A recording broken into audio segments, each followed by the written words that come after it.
Je vous salue, bien-aimés frères et sœurs, dans le nom puissant de notre Seigneur Jésus-Christ. Nous louons l'Éternel, notre Dieu, lui qui nous fait entrer dans son repos. Il nous a fermis tous les jours et nous donne la joie au milieu des mauvaises nouvelles, au milieu des mauvaises situations. Le Seigneur nous communique la paix. Auprès de lui, nous avons l'assurance que le Seigneur vous bénisse. Bienvenue dans le partage quotidien.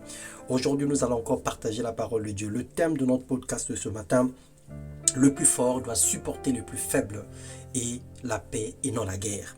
Lorsque nous lisons dans Romains, le chapitre 15, le verset 1 au verset 4, la Bible déclare: nous qui sommes forts, nous avons le devoir de supporter les faiblesses de ceux qui ne le sont pas, et de ne pas rechercher de ce qui nous plaît, que chacun de nous cherche à plaire à son prochain pour son bien, en vue de le faire grandir dans la foi. Alléluia.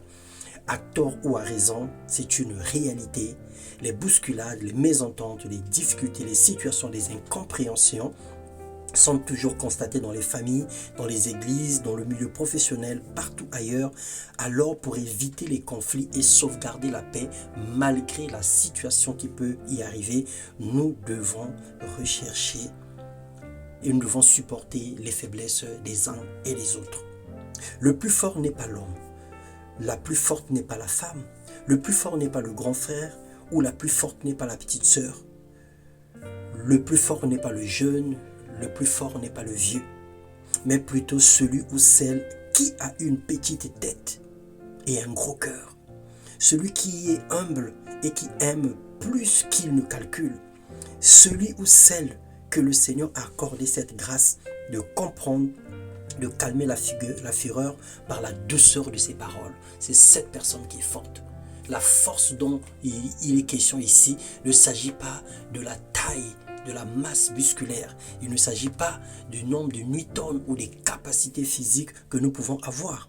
Dans Ésaïe, le chapitre 50, le verset 4, la Bible déclare: le Seigneur éternel m'a donné la langue des disciples, le langage des disciples, pour que je sache soutenir par la parole celui qui est abattu.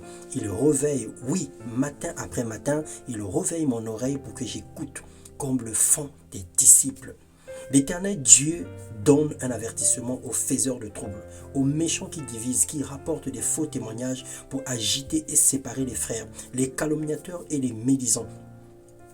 Quant à vous, tous qui allumez un feu et qui êtes armés des flèches incendiaires, allez dans la flamme de votre feu et au milieu des flèches que vous avez enflammées. C'est ma main qui vous réserve ce sort. Vous coucherez dans la souffrance. Ésaïe 50, le verset 11. Le Seigneur avertit les faiseurs de troubles. Le Seigneur avertit les personnes qui sont des allumeurs de feu, ceux qui emmènent la guerre, ceux qui troublent la paix dans les familles, dans les quartiers, ceux qui troublent la paix dans la nation. Le Seigneur vous avertit que vous allez périr dans vos flammes. Vous allez mourir comme des chiens. Parce que le Seigneur est irrité de voir ses enfants dans un état déplorable à cause de votre attitude, à cause de vos mensonges, à cause de vos balances. La Bible nous demande de faire accueil à celui qui est faible dans la foi et de ne pas discuter les opinions. Acceptons les autres tels qu'ils sont, sans porter de jugement. Ne nous fatiguons pas à encourager et à faire le bien. Que Dieu, le Dieu de la persévérance et du réconfort, vous donne de vivre avec plein accord les uns avec les autres, comme le veut le Seigneur Jésus-Christ, afin que tous ensemble d'une seule voix, vous rendiez gloire à Dieu, au Père, gloire à Dieu le Père, au nom de notre Seigneur Jésus-Christ. Le Seigneur nous veut en paix. Il dit: recherchez la paix avec tous et la sanctification, sans laquelle personne ne verra le Seigneur. Autant que nous attelons à mener une vie de sainteté radicale, autant nous devons rechercher la paix pour le bien de tous, autant nous devons rechercher la paix et l'harmonie envers tous dans un monde là où nous sommes. Quel que soit le milieu où tu te trouves, quelle que soit la situation, le Seigneur te veut pacifique. Le Seigneur veut que nous soyons des hommes et des femmes pacifiques. Que le Seigneur vous bénisse. Emmenez la paix, soyez des hommes de paix, soyez des havres de paix. Emmenez la paix autour de vous.